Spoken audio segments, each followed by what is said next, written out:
Hi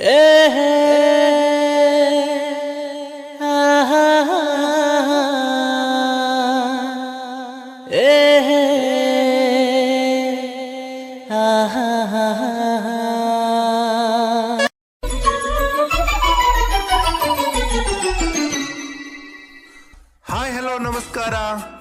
ನಾನು ನಿಮ್ಮ ಪ್ರೀತಿಯ ಮಹೇಶ್. ನೀವು ನೋಡ್ತಾ ಇದ್ದೀರಾ ಮನಸ್ಸಿನ ಮಾತು ವಿತ್ ಸಿರಿಗನ್ನಡ ಬಳಗ. ಹಾಗಾದ್ರೆ ಇನ್ಯಾಕ್ ತಡ, ಸ್ಟಾರ್ಟ್ ಮಾಡೋಣವಾ? 18ನೇ ಸಂಚಿಕೆ ಮುಗ್ದಾಯ್ತು. 19ನೇ ಸಂಚಿಕೆಯಲ್ಲಿ ನಾವಿದ್ದೀವಿ. ಬ್ಯೂಟಿಫುಲ್ ಪ್ರೇಮ್ ಕಹಾನಿ ಕೇಳ್ತಾ ಇದ್ದೀರಿ. ಸುಂದರವಾದ ಸಂಜೆಯಲ್ಲಿ ಕಾಫಿ ಸವಿತಾ ಇರೋ ಎಲ್ಲ ನನ್ನ ಆತ್ಮೀಯ ಗೆಳೆಯ ಗೆಳತಿಯರಿಗೆ, ಮೆಚ್ಚಿನ ಸಿರಿಗನ್ನಡ ಫ್ಯಾಮಿಲಿ ಸದಸ್ಯರಿಗೆ ಹಾಗೂ ಈ ಮನಸ್ಸಿನ ಮತ್ತು ಇಷ್ಟಪಟ್ಟು ಕೇಳ್ತಿರೋ ಎಲ್ಲ ನನ್ನ ಕೇಳುಗರಿಗೆ, ನೋಡುಗರಿಗೆ ಸ್ವಾಗತ, ಸುಸ್ವಾಗತ. ಸುಂದರವಾದ ಸಂಜೆಯಲ್ಲಿ ಪ್ರೀತಿ ಮಾತು ನಿಮ್ಮ ಜೊತೆ. ನಾನು ನಿಮ್ಮ ಪ್ರೀತಿಯ ಮಹೇಶ್. ಇವತ್ತಿನ ಮನಸ್ಸಿನ ಮಾತು ಕೇಳಬೇಕಂತ ಎಲ್ಲರೂ ಕುತೂಹಲದಿಂದ ಇದ್ದೀರಲ್ವಾ? ಮೊನ್ನೆ ಏನಾಗಿತ್ತು 18ನೇ ಸಂಚಿಕೆಯಲ್ಲಿ? ಅಮೃತ ಆಕಾಶ್ ಅದ್ಭುತವಾದಂಥ ಲವ್ ಸ್ಟೋರಿಯಲ್ಲಿ ಮುಳುಗೋಗಿದ್ರು, ಮಿಂದು ಹೋಗಿದ್ರು. ಸುಂದರವಾದ ಪ್ರೇಮ ಸೇತುವೆ ಅಲೆಯಾಗಿ ನದಿಯಾಗಿ ಹರಿದಿದ್ದು ನೋಡಿದ್ರೆ, ಸಮುದ್ರದಲ್ಲಿ ಹೇಗೆ ಪ್ರೀತಿಯ ಚಿಪ್ಪಲ್ಲಿ ಸ್ವಾತಿ ಮುತ್ತುಗಳಿರ್ತಾವೋ ಅದೇ ಥರ ಇವ್ರ ಸ್ವಾತಿ ಮುತ್ತು ಪ್ರೀತಿಯಲ್ಲಿ ತುಂಬಿ ಹೋಗಿತ್ತು. ಯಾರಿಗಾಗಿ ಯಾರ ಹೂವು, ಯಾರ ಮುಡಿಗೆ, ನೋವಿಲ್ಲದ ಪ್ರೀತಿ ಇಲ್ಲ. ಹೂವಿನಂಥ ಹೃದಯ ಎಲ್ಲರಲ್ಲಿ ಇರುವುದಲ್ಲ. ಸುಂದರವಾದ ಪ್ರೀತಿಗೆ ಜಗಳ ಇದ್ದೇ ಇರುತ್ತೆ. ಜಗಳ ಜಾಸ್ತಿ ಇದ್ದಲ್ಲಿ ಪ್ರೀತಿ ಮಿಗಿಲಾಗಿರುತ್ತೆ. ಸೊ ಅಮೃತನ ಮನೆಯಲ್ಲಿ ಡೌಟ್ ಬಂದಿದೆ, ಆಕಾಶ್ ಮನೆಯಲ್ಲಿ ಡೌಟ್ ಬಂದಿದೆ. ಅಮೃತ ಆಕಾಶ್ ಇಬ್ರು ಕೂಡ ಮೆಸೇಜ್ ಮಾಡಿರ್ತಾರೆ. ಮಾರನೇ ದಿನ ಅಮೃತ ಕಾಲೇಜ್ಗೆ ಬರ್ತಾಳೆ. ಆಕಾಶ್ ಕೂಡ ಕಾಲೇಜಲ್ಲಿ ಅಮೃತನ್ ನೋಡ್ತಾರೆ. ಸೊ ಅಮೃತನ್ಗೆ ಆಕಾಶ್ ಹಾಯ್ ಅಮೃತ ಅಂತಾರೆ. ಹಾಯ್ ಆಕಾಶ್ ಅಂತ ನಮ್ಮ ಅಮೃತ ರಿಪ್ಲೈ ಕೊಡ್ತಾರೆ. ಸೊ ಇವರಿಬ್ಬರ ಪ್ರೀತಿಯ ಜೋಡಿ ಅಲ್ಲಿ ಮೀಟ್ ಆಗಿ ಅವರು ಡ್ಯೂಟಿ ಹೋಗ್ತಾರೆ, ಇವರು ಕ್ಲಾಸಿಗೆ ಹೋಗ್ತಾರೆ. ಲಂಚ್ ಟೈಮಲ್ಲಿ ಇಬ್ಬರು ಮೀಟ್ ಆಗ್ತಾರೆ. ಕ್ಯಾಂಟೀನಲ್ಲಿ ಹೋಗಿ ಲಂಚ್ ಟೈಮಲ್ಲಿ ಕಾಫಿ ಕುಡಿತಾ ಮಾತಾಡ್ತಾರೆ. ಅಮೃತನ ಮನಸ್ಸು ಡಲ್ ಆಗಿರುತ್ತೆ. ಆಕಾಶ್ ಏನು ಅಮೃತ ಏನಾಯಿತು ಅಂತ ಕೇಳ್ತಾರೆ. ಏನಿಲ್ಲ ಆಕಾಶ್, ಯಾಕೋ ಸ್ವಲ್ಪ ತಲೆನೋವು ಅಂತಾರೆ. ಹಂಗೇನಿಲ್ಲ ಅಮೃತ, ಏನೋ ಫೀಲ್ ಆಗಿದೆಯಾ, ಏನಂತ ಹೇಳು. ನಿನ್ನೆ ಮೆಸೇಜ್ ಕೂಡ ಜಾಸ್ತಿ ಮಾಡಲಿಲ್ಲ, ಸೊ ಏನಾದರೂ ಅಂದ್ರ ಮನೆಯಲ್ಲಿ ಅಂತ ಕೇಳ್ತಾಳೆ. ಹಾಗೇನಿಲ್ಲ ಆಕಾಶ್, ಆದರೂ ಕೂಡ ಯಾಕೋ ಒಂಥರ ಭಯ ಆಗ್ತಿದೆ ನನಗೆ ಅಂತಾರೆ. ಹಾಗೇನಾಗಲ್ಲ ಕಣೆ, ನನ್ನ ಪ್ರೀತಿ ನಿಜವಾಗಿದ್ದರೆ ನಾವಿಬ್ಬರು ಸೇರ್ತೀವಿ. ಆದರೆ ನನಗೂ ಯಾಕೋ ಗೊತ್ತಿಲ್ಲ, ನಿನ್ನೆಯಿಂದ ಸ್ವಲ್ಪ ಮನ್ಸು ಬೇಜಾರಾಗಿದೆ. I love you so much ಕಣೆ, I very sorry for disturb ಅಂತಾರೆ. Hey Akash, what happen? It's okay, no problem ಅಂತಾಳೆ. ಇಲ್ಲ, ನಾವು ಮೈಸೂರಿಗೆ ಬೇಗ ಹೋದ್ವಾ, ಮೈಸೂರಿಗೆ ಹೋಗಿದ್ರಿಂದನೇ ಈ ಪ್ರಾಬ್ಲಮ್ ಆಯ್ತಾ ಅಂತ ಆಕಾಶ್ ಕೇಳ್ತಾರೆ. ಹಾಗೇನಿಲ್ಲ ಆಕಾಶ್, ಗೊತ್ತಾಗೋದಿದ್ರೆ ಯಾವಾಗಾದ್ರೂ ಗೊತ್ತಾಗೇ ಆಗುತ್ತಲ್ವಾ. ಸೊ ನಮ್ಮ ಪ್ರೀತಿ ನಿಜಾನೇ ಅಂತ ನಾವು ಅಂದ್ಕೊಂಡಿದ್ದೀವಿ. ಬಟ್ ಎಲ್ಲಿ ಜಾತಿ ಧರ್ಮ, ಮನೆಯಲ್ಲಿ ಸಾವಿರಾರು ಕನಸು ಇಟ್ಕೊಂಡಿದ್ದಾರೆ. ನಮ್ಮ ಡ್ಯಾಡಿ ನಮ್ಮ ಅಣ್ಣನ ಗೊತ್ತಾದರೆ ಖಂಡಿತವಾಗ್ಲೂ ನನಗೆ ಅದ್ರ ಬಗ್ಗೆ ತುಂಬ ಭಯ ಭಕ್ತಿ ಇದೆ. ಸೊ ಆಕಾಶ್ ಏನು ಮಾಡ್ಬೇಕಂತಾನೆ ಗೊತ್ತಿಲ್ಲ ಅಂತ ಹೇಳ್ತಾಳೆ. ಆಕಾಶ್ ಕೂಡ ಹೌದು ಅಂತಾರೆ. ಸೊ ಇಲ್ಲೇ ಒಂದು ಟ್ವಿಸ್ಟ್ ಇದೆ. ಆಕಾಶಿನ ಚಿಕ್ಕಪ್ಪ ಮತ್ತು ಅಮೃತನ ಅಪ್ಪ ಫ್ರೆಂಡ್ಸ್ ಆಗಿರ್ತಾರೆ. ಸೊ ಇವ್ರಿಗೆ ಗೊತ್ತಿರಲ್ಲ ಇವರಿಬ್ಬರು ಫ್ರೆಂಡ್ಸ್ ಅಂತ. ಯಾಕಂದರೆ ಇವರು ಕೂಡ ಒಳ್ಳೆಯ ಮನೆತನದವರು, ಇವರು ಕೂಡ ಒಳ್ಳೆಯ ಮನೆತನದವರು ಇರ್ತಾರೆ. ಯಾವ ಥರ ಅವರಿಬ್ಬರು ಫ್ರೆಂಡ್ಸ್ ಆಗಿರ್ತಾರೆ ಇವ್ರಿಗೆ ಡೌಟ್ ಬರೋಕ್ಕೆ ಏನು ಕಾರಣ? ಒಂದು ಬ್ಯೂಟಿಫುಲ್ ಆಗಿರೋ ಸಾಂಗ್ ನೋಡಿಕೊಂಡು ಮತ್ತೆ ಬರೋಣ. ಜೊತೆಯಾಗಿ ಹಿತವಾಗಿ ಸೇರಿ ನಡೆವ, ಸೇರಿ ನುಡಿವ, ಜೊತೆಯಾಗಿ ಹಿತವಾಗಿ ಸೇರಿ ನಡೆವ, ಸೇರಿ ನುಡಿವ, ನನ್ನ ಬದುಕಲ್ಲಿ ನೀ ಎಂದು ಬೆಳಕಾಗಿರು, ನನ್ನ ಉಸಿರಲ್ಲಿ ನೀ ಎಂದು ಉಸಿರಾಗಿರು, ನಿನ್ನ ಬಿಡಲಾರೆ ನಾನೆಂದಿರು. ಜೊತೆಯಾಗಿ ಹಿತವಾಗಿ ಸೇರಿ ನಡೆವ, ಸೇರಿ ನುಡಿವ, ನನ್ನ ಬದುಕಲ್ಲಿ ನೀ ಎಂದು ಬೆಳಕಾಗಿರು, ನನ್ನ ಉಸಿರಲ್ಲಿ ನೀ ಎಂದು ಉಸಿರಾಗಿರು, ನಿನ್ನ ಬಿಡಲಾರೆ ನಾನೆಂದಿಗೂ.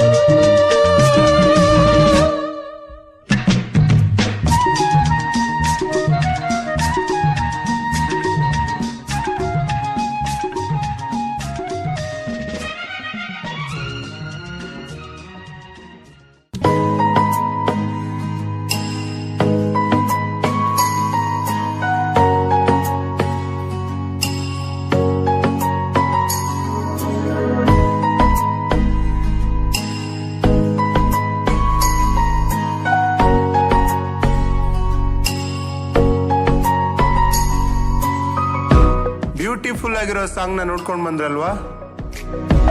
ಮನಸ್ಸಿನ ಮಾತು ಮುಂದುವರಿತಾ ಇದೆ. ನಾನು ನಿಮ್ಮ ಪ್ರೀತಿಯ ಮಹೇಶ್. ಅಮೃತ, ಆಕಾಶ್ ಇಬ್ರು ಕ್ಯಾಂಟೀನ್ಲಿದ್ದಾರೆ. ಒಂದು ಟ್ವಿಸ್ಟ್ ಕೂಡ ಹೇಳಿದ್ದೆ ನಾನು ನಿಮಗೆ. ಸೊ ಆಕಾಶ್ ಚಿಕ್ಕಪ್ಪ ಅಂದರೆ ಆಕಾಶ್ ಡ್ಯಾಡಿ ಮತ್ತು ಅವ್ರ ಚಿಕ್ಕಪ್ಪ ಒಂದೇ ಆಫೀಸಲ್ಲಿ ಕೆಲಸ ಮಾಡ್ತಾರೆ. ಅಮೃತ ಡ್ಯಾಡಿ ಕೂಡ ಅದೇ ಒಂದು ಆಫೀಸಲ್ಲಿ ಕೆಲಸ ಮಾಡ್ತಾ ಇರ್ತಾರೆ. ಆದರೆ ಇವ್ರು ಯಾರಿಗೂ ಇವರೇ ಅಂತ ಗೊತ್ತಿಲ್ಲ. ಸೊ ಇವರಿಬ್ಬರಿಗೆ ಯಾವ ಥರ ಡೌಟ್ ಬಂದಿರುತ್ತಂದರೆ, ಅಮೃತನ ಅಣ್ಣ ಡೌಟ್ ಪಟ್ಟಿದ್ದು ಹೆಂಗಂದರೆ, ಇವ್ರ ಚಿಕ್ಕಪ್ಪ ಅಂದರೆ ಆಕಾಶ್ ಅವರ ಚಿಕ್ಕಪ್ಪ ಅಮೃತನ ಅಣ್ಣನೊಂದ್ಸರಿ ನೋಡಿರ್ತಾರೆ. ಸೊ ಆಕಾಶ್ ಒಂದ್ಸಾರಿ ಇವ್ರಿಗೆ ಫೋಟೋ ತೋರಿಸಿರ್ತಾರೆ. ಆ ಫೋಟೋ ಇವ್ರಿಗೆ ನೆನಪಾಗುತ್ತೆ ನಮ್ಮ ಆಕಾಶ್ ಚಿಕ್ಕಪ್ಪನಿಗೆ. ನಮ್ಮ ಕಂಪ್ನಿಯಲ್ಲಿ ವರ್ಕ್ ಮಾಡೋರು ಮಗಳ ಫೋಟೋ ಅಲ್ವಾ ಇದು, ಒಂದಿನ ಗ್ಯಾಸ್ರಿಂಗಲ್ಲಿ ತೋರಿಸಿರೋ ಫೋಟೋ ಅಂತ ಅವರು ಹೇಳ್ತಾರೆ. ಸೊ ಅದೆಲ್ಲ ಮಾತಾಡ್ಕೊಂಡಾಗ ಆ ಫೋಟೋ ಅವ್ರ ಕಡೆ ಇರುತ್ತಲ್ಲ, ನೋಡ್ತಾರೆ. ಸೊ ಆ ಫೋಟೋನ ವಾಟ್ಸಪ್ಪಲ್ಲಿ ಇವ್ರಿಗೆ ಕಳಿಸ್ತಾರೆ. ಈ ಹುಡುಗಿ ನಿಮ್ಮ ತಂಗಿ ಅಲ್ವಾ ಅಂತ. ಹೌದು ಅಂತ ಶಾಕ್ ಆಗ್ತಾರೆ. ಸೊ ಯಾಕೆ ಅಂತ ಆಕಾಶ್ ಅಂದರೆ ಅವ್ರ ಚಿಕ್ಕಪ್ಪನಿಗೆ ಅಮೃತನಣ್ಣ ವಾಪಸ್ ಯಾಕೆ ಸರ್ ಏನಾಯಿತು ಅಂತ ಕೇಳ್ತಾರೆ. ಯಾಕಂದರೆ ಶಾಕ್ ಆಗಿಬಿಡುತ್ತೆ ಅವರಿಗೆ. ಹೌದು ನನ್ನ ತಂಗಿನೇ ಅಂದ ತಕ್ಷಣ ಆಕಾಶ್ ಚಿಕ್ಕಪ್ಪ ಏನೂ ಅನ್ನಲ್ಲ, ಸುಮ್ಮನೆ ಕೇಳಿದೆ ಅಂತ ಹೇಳ್ತಾರೆ. ಸೊ ಆಕಾಶ್ಗೆ ಇಲ್ಲೊಂದು ಮೆಸೇಜ್ ಬಂದಿರುತ್ತೆ. ಕ್ಯಾಂಟೀನಲ್ಲಿ ಹೋಗಿರ್ತಾರೆ, ಆ ಮೆಸೇಜ್ ನೋಡಿರಂಗಿಲ್ಲ ಆಕಾಶ್. ಸೊ ಮೊಬೈಲ್ ತೆಗಿತಾರೆ, ಆಕಾಶ್ ಮೆಸೇಜ್ ನೋಡ್ತಾರೆ. ಅವ್ರ ಚಿಕ್ಕಪ್ಪ, ಈ ಹುಡುಗಿ ನಮ್ಮ ಆಫೀಸಲ್ಲಿರೋ ನಮ್ಮ ಫ್ರೆಂಡ್ ಮಗಳು ಅಂತ ಹೇಳ್ತಾರೆ. ಹಾಂ ಹೌದಾ? ಶಾಕ್ ಆಗಿಬಿಡ್ತಾರೆ ಆಕಾಶ್. ರಿಪ್ಲೈ ಕೊಡಲ್ಲ. ಅಮೃತನಿಗೂ ಈ ಮಾತು ಹೇಳಲ್ಲ. ಅಮೃತ, ಯಾಕೆ ಆಕಾಶ್ ಮೌನವಾಗಿಬಿಟ್ರಲ್ಲ ಅಂತಾಳೆ. ಏನಿಲ್ಲ ಅಮೃತ, ಸುಮ್ಮನೆ ಹಾಗೆ ಅಂತ ನಮ್ಮ ಆಕಾಶ್ ಕೂಡ ಹೇಳ್ತಾರೆ. ಸೊ ಅಮೃತ ಕೂಡ ಬೇಜಾರಾಗಿದ್ದಾರೆ, ಆಕಾಶ್ ಕೂಡ ಮನಸ್ಸಲ್ಲಿ ದಿಗಿಲ್ಲ, ಒಂಥರ ಗೊಂದಲ. ಸೊ ಪ್ರೀತಿಯಲ್ಲಿ ಇವಳು ಸುಳ್ಳು ಹೇಳಿ ಸಿಕ್ಕಾಕೊಂಡಿದ್ದಾಳೆ. ಅವ್ರಿಗೆ ಡೌಟ್ ಬಂದಿದೆ. ಡೌಟ್ ಯಾಕೆ ಬಂದಿತ್ತಂದರೆ, ಫೋಟೋನ ಕಳಿಸಿರ್ತಾರೆ ನಮ್ಮ ಆಕಾಶ್ ಚಿಕ್ಕಪ್ಪ. ಆಕಾಶ್ ಡ್ಯಾಡಿ ಮತ್ತು ಅವ್ರ ಚಿಕ್ಕಪ್ಪ ಅವರು ಒಂದೇ ಕಂಪ್ನಿಯಲ್ಲಿ ವರ್ಕ್ ಮಾಡ್ತಿರ್ತಾರೆ. ಅದೇ ಆಫೀಸಲ್ಲಿ ಕೂಡ ಅಮೃತನ ಡ್ಯಾಡಿ ಕೂಡ ಇರ್ತಾರೆ. ಸೊ ಅಮೃತನ ಅಣ್ಣನಿಗೆ ಇವ್ರ ಚಿಕ್ಕಪ್ಪ ಪರಿಚಯ ಇರುತ್ತೆ ಒಂಚೂರು. ಅಂದರೆ ಇವ್ರ ಡ್ಯಾಡಿ ಒಂದು ಸಾರಿ ಮೀಟ್ ಮಾಡಿಸಿರ್ತಾರೆ. ಅವಾಗ ಯಾವುದೋ ಒಂದು ಕಾರಣಕ್ಕೆ ಫೋಟೋನ ತೋರಿಸಿರ್ತಾರೆ. ಸೊ ಆ ಫೋಟೋ ತೋರಿಸ್ಬೇಕಾದ್ರೆ ನಂಗೆ ಸೆಂಡ್ ಮಾಡಿ, ಫೋಟೋ ಚೆನ್ನಾಗಿದೆ ಗ್ಯಾಸ್ರಿಂಗ್ದು ಅಂತ ಹೇಳಿರ್ತಾರೆ. ರಂಗೋಲಿ ಸ್ಪರ್ಧೆ ಫೋಟೋ ಅದು. ಸೊ ಈ ಥರದ ಒಂದು ಸಿಚುವೇಶನಲ್ಲಿ ಆಕಾಶ್ ಶಾಕ್ ಆಗಿಬಿಡ್ತಾರೆ. ಇವ್ರಿಗೆ ಹೆಂಗೆ ಗೊತ್ತು ನನ್ನ ಪ್ರೀತಿ ಅಮೃತ ನಮ್ಮ ಚಿಕ್ಕಪ್ಪನ ಹತ್ರ ಈ ಫೋಟೋ ಹೆಂಗೆ ಬಂತು, ಇದು ಕಾಲೇಜ್ ಕ್ಯಾಂಪಸ್ಸಲ್ಲಿರೋ ಫೋಟೋ ಅಂತ ಶಾಕ್ ಆಗ್ತಾರೆ. ಅಲ್ಲಿಂದ ಅಮೃತ ಆಕಾಶ್ ಇಬ್ಬರು ಕೂಡ ತೆರಳ್ತಾರೆ. ಸೊ ಅಮೃತ ಮತ್ತೆ ಮೀಟ್ ಆಗೋಣ ನಾಳೆ ಅಂತ ಹೇಳ್ತಾರೆ. ಅಮೃತ ಮನೆಗೆ ಬರ್ತಾರೆ. ಅಮೃತನ ಅಣ್ಣ ಬರೋಷ್ಟರಲ್ಲಿ ಮನೆಯಲ್ಲಿರ್ತಾರೆ. ಅಮೃತ ಏನಾಯಿತು ಅಂತ ಕೇಳೋಷ್ಟರಲ್ಲಿ ಅವರಣ್ಣ ಹಾಯ್ ಅಮೃತ ಅಂತ ಸುಮ್ಮನೆ ಮಾತಾಡಿಸ್ತಾರೆ. ಸೊ ಫ್ರೆಶ್ ಅಪ್ ಆಗಿ ಬಾ, ಊಟ ಮಾಡು ಅಂತ ಹೇಳ್ತಾರೆ. ಓಕೆ ಅಣ್ಣ ಅಂತ ಇವಳು ಕೂಡ ಹೇಳ್ತಾಳೆ. ಊಟ ಮಾಡಿ ರೂಮಿಗೆ ಬರ್ತಾಳೆ ಅಮೃತ. ಸೊ ಅವರಣ್ಣ ಏನಂತಾರೆ, ಅಮೃತನ್ಗೆ ಏನು ಬೈತಾರಾ, ಏನಂತಾರೆ, ಆಕಾಶಿಗೆ ಕೂಡ ಒಂದು ಮೆಸೇಜ್ ಮಾಡಿದ್ದಾರೆ. ಸೊ ಮತ್ತೊಂದು ಬ್ಯೂಟಿಫುಲ್ ಆಗಿರೋ ಸಾಂಗ್ ನೋಡ್ಕೊಂಡು ಬಂದು ಈ ಪ್ರೇಮ್ ಕಹಾನಿ ಮುಂದುವರಿಸ್ತೀನಿ. ನೆನಪುಗಳ ಮಾತು ಮಧುರ, ಮೌನಗಳ ಹಾಡು ಮಧುರ, ಕನಸೆ ಇರಲಿ ನನಸೆ ಇರಲಿ, ಪ್ರೀತಿ ಕೊಡುವ ಕನಸೆ ಮಧುರ, ಕನಸೆ ಮಧುರ, ನೆನಪುಗಳ ಮಾತು ಮಧುರ.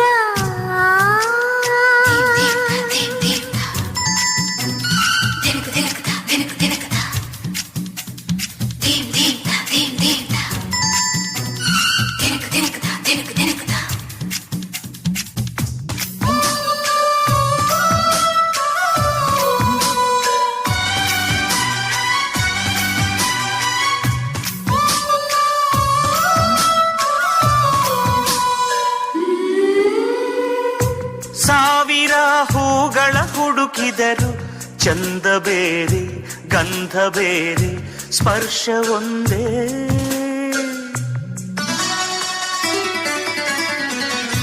ಸಾವಿರ ಹೃದಯವ ಹುಡುಕಿದರು ಅಳತೆ ಬೇರೆ ಸೆಳೆತ ಬೇರೆ ಪ್ರೀತಿಯೊಂದೇ.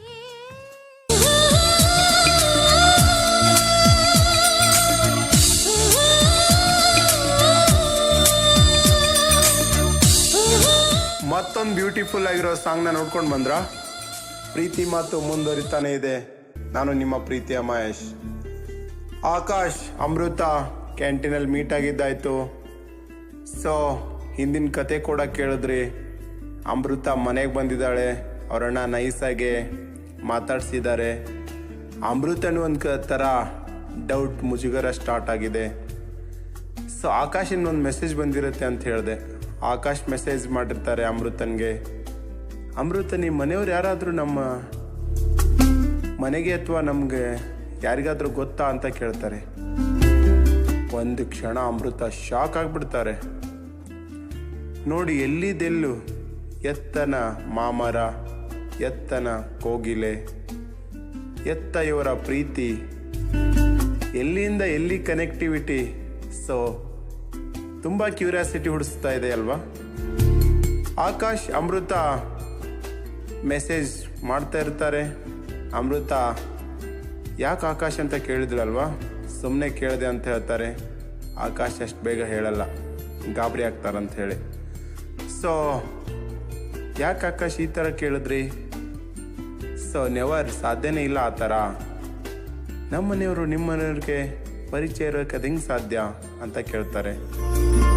ನಿಮ್ಮ ಡ್ಯಾಡಿ ಯಾವ ಕಂಪ್ನಿಯಲ್ಲಿ ವರ್ಕ್ ಮಾಡೋದು ಅಂತ ಅಮೃತನ್ಗೆ ಆಕಾಶ್ ಕೇಳ್ತಾರೆ. ಸೊ ಅಮೃತ ನಮ್ಮ ಡ್ಯಾಡಿ ಈ ಥರ ಈ ಕಂಪ್ನಿಯಲ್ಲಿ ಅಂತ ಹೇಳ್ತಾರೆ. ಯಾಕಂದ್ರೆ ಮುಂಚೆ ಗೊತ್ತಿರಲ್ಲ ಇವರು ಮನೇಲಿ ಏನು ಮಾಡ್ತಿರ್ತಾರೆ ಇವ್ರ ಡ್ಯಾಡಿ ಅಂತ. ಸೊ ಇವ್ರ ಚಿಕ್ಕಪ್ಪ ಇವ್ರ ಅಣ್ಣನಿಗೆ ಫ್ರೆಂಡು, ಅಂದರೆ ಇವ್ರ ಚಿಕ್ಕಪ್ಪ ಮತ್ತು ಅಮೃತನ್ ಡ್ಯಾಡಿ ಫ್ರೆಂಡ್ ಇರ್ತಾರಲ್ವ. ಸೊ ಇವ್ರ ಅಣ್ಣನ ಕೂಡ ನೋಡಿರ್ತಾರೆ ಅವರು. ಅವರಣ್ಣ ಅಮೃತನಿಗೆ ಕರೀತಾರೆ. ಅಮೃತ, ಸೊ ನಿನ್ನೆ ನೀನು ಎಲ್ಲಿ ಹೋಗಿದ್ದೆ ಅಂತ ಕೇಳ್ತಾರೆ. ಅಮೃತ ಬೆವರು ನಿಂತಲ್ಲೇ ಹರಿದೋಗ್ಬಿಡುತ್ತೆ. ದುಃಖಿತರಾಗ್ಬಿಡ್ತಾರೆ ಅಮೃತ ಒಂದು ಕ್ಷಣ. ಏನು ಮಾಡ್ಬೇಕಂತಾನೆ ಗೊತ್ತಾಗಲ್ಲ. ಸೊ ಅಮೃತ, ಯಾಕಣ ಯಾಕೆ ಈ ಥರ ಕೇಳ್ತಿದ್ಯಾ ಅಂತ ಕೇಳ್ತಾಳೆ. ಏನಿಲ್ಲ ಅಮೃತ, ಸುಮ್ಮನೆ ಹಾಗೆ ಕೇಳಿದೆ, ನಿನ್ನೆ ಲೇಟಾಗಿ ಬಂದೆಲ್ಲ, ಸೊ ನಾನು ಬಂದು ಮಾತಾಡಿದೆ. ಚಿಕ್ಕ ತಪ್ಪು ಕೂಡ ಅಲ್ಲಿ ಬಂದಿದೆ ಅಲ್ವಾ. ಸೊ ಡೌಟ್ ಅಂದರೆ ಒಂದು ಚಿಕ್ಕ ತಪ್ಪು ಏನಾಗುತ್ತೆ ಅಂತ ಒಂದು ನಿಜ ಹೇಳಿ 1000 ತಪ್ಪು ಮಾಡೋಕ್ಕಾಗಲ್ಲ. ಯಾಕಂದರೆ 1000 ಸುಳ್ಳು ಹೇಳಿ ಒಂದು ಮದುವೆ ಮಾಡಂತಾರೆ. ಇಲ್ಲಿ 1000 ಸುಳ್ಳಲ್ಲ, ಫಸ್ಟ್ನೇ ಸುಳ್ಳೇ ಡೌಟ್ ಆಗಿಬಿಟ್ಟಿದೆ. ಸೊ ಅದೆಲ್ಲ ಮೂಢನಂಬಿಕೆ. ನಿಜಾಂಶ ಏನಿದ್ರು, ನಿಜವಾದ ಭಾವನೆಗಳ ಸ್ಪಂದಿಸೋದಿದ್ರೆ ನಿಜವಾಗ್ಲೂ ಕೂಡುತ್ತಲ್ವಾ. ಸೊ ಅಮೃತ ಶಾಕ್ ಆಗಿರ್ತಾರೆ. ಅಮೃತನ್ಗೆ ಅವ್ರ ಅಣ್ಣ ಕೇಳ್ತಾ ಇದ್ದಾರೆ, ಇಲ್ಲ ಅಣ್ಣ ನಿನ್ನೆ ನಾನು ಡ್ಯಾನ್ಸ್ ಕ್ಲಾಸ್ ಇತ್ತು ಅಂತ ಹೇಳಿದ್ನಲ್ಲ, ಸೊ ಫ್ರೆಂಡ್ ಮನೆಗೆ ಹೋದೆ, ಬರೋಕ್ಕೆ ಲೇಟ್ ಆಗಿತ್ತು ಅಂತ ಅಮೃತ ಹೇಳ್ತಾರೆ. ಅವ್ರ ಅಣ್ಣ ಇಂಡೈರೆಕ್ಟಾಗಿ ಒಂದು ಮಾತು ಹೇಳ್ತಾರೆ, ನಿನ್ನೆ ನೀನು ಎಲ್ಲಿ ಹೋಗಿದ್ದು ಬಿಟ್ಟಿದ್ಯಾ ಅಂತ ಗೊತ್ತಿಲ್ಲ ಅಮೃತ, ಬಟ್ ನಿನ್ನ ಮೇಲೆ ತುಂಬಾ ನಂಬಿಕೆ ಇದೆ. ನನ್ನ ತಂಗಿ ಏನಂತ ನನಗೆ ಗೊತ್ತು. ಸೊ ನಾನೇನು ನಿನಗೆ ಹೇಳಲ್ಲ, ಅಪರಂಜಿ ಥರ ಬೆಳೆಸಿದ್ದೀನಿ. ಲೈಫಲ್ಲಿ ನೀನು ತುಂಬ ಚೆನ್ನಾಗಿರ್ಬೇಕು ಅನ್ನೋದೇ ನನ್ನ ಆಸೆ. ಸೊ ನಮ್ಮ ಒಂದು ಸಂಪ್ರದಾಯ, ನಮ್ಮ ಒಂದು ಸಂಸ್ಕೃತಿ ಯಾವುದೇ ಥರದಕ್ಕೂ ಅಡ್ಡ ಆಗಬಾರ್ದು. ಜೀವನದಲ್ಲಿ ನೀನು ಏನೇ ಸಾಧಿಸು, ಏನೇ ಮಾಡು, ನಿನ್ನ ಲೈಫಲ್ಲಿ ನೀನು ಸೆಟ್ಲ್ ಆಗಬೇಕು ಅನ್ನೋದೇ ನನ್ನ ಆಸೆ. ಸೊ ನಿನ್ನ ಕಾಲೇಜ್ ಲೈಫ್ ಆಗಲಿ, ನಿನ್ನ ಆ್ಯಕ್ಟಿವಿಟೀಸ್ ಆಗಲಿ, ನಿನ್ನ ಒಂದು ಯಾವುದೇ ಪ್ರತಿಭೆ ಇರಲಿ, ಅದು ಎಲ್ಲರಿಗೂ ಕೂಡ ಅಮೂಲ್ಯವಾಗಿರಬೇಕು ಅಂತ ಅವರಣ್ಣ ಹೇಳ್ತಾರೆ. ಅಮೃತ, ಎಸ್ ಅಣ್ಣ, ನಿನ್ನ ನಂಬಿಕೆಗೆ, ನಿನ್ನ ಗೌರವಕ್ಕೆ ನಾನು ಯಾವತ್ತೂ ಧಕ್ಕೆ ತರಲ್ಲ ಅಂತ ಅಮೃತ ಹೇಳ್ತಾರೆ. ಸೊ ಅವರಣ್ಣ ಏನು ಹೇಳ್ತಾರೆ, ಇಬ್ಬರು ಏನು ಮಾತಾಡ್ತಾ ಇದ್ದಾರೆ. ಸೊ ಇವತ್ತಿನ ಈ ಎಪಿಸೋಡ್ನ ಇಲ್ಲೇ ಮುಗಿಸೋಣ. 20ನೇ ಎಪಿಸೋಡಲ್ಲಿ ಈ ಪ್ರೇಮ್ ಕಹಾನಿನ ಮತ್ತೆ ಮುಂದುವರ್ಸೋಣ. ನೀವು ನೋಡ್ತಾ ಇದ್ದೀರಾ ಮನಸ್ಸಿನ ಮಾತು ವಿತ್ ಸಿರಿಗನ್ನಡ. ನಾನು ನಿಮ್ಮ ಪ್ರೀತಿಯ ಮಹೇಶ್. ಇಷ್ಟ ಆದರೆ ಲೈಕ್ ಮಾಡಿ, ಶೇರ್ ಮಾಡಿ, ನಿಮ್ಮ ಫ್ರೆಂಡ್ಸ್ ಜೊತೆಗೆ ಹಂಚ್ಕೊಳ್ಳಿ. ಮಿಸ್ ಆಗಿರೋ ಎಲ್ಲ ಪ್ರೋಗ್ರಾಮ್ನ ನಮ್ಮ ಯೂಟ್ಯೂಬ್ ಚಾನಲಲ್ಲಿ ನೀವು ಮತ್ತೆ ನೋಡಿ. Love you all, enjoy. ಮತ್ತೆ ಸಿಗೋಣ ಮುಂದಿನ ಸಂಚಿಕೆಯಲ್ಲಿ. Take care, have a great day.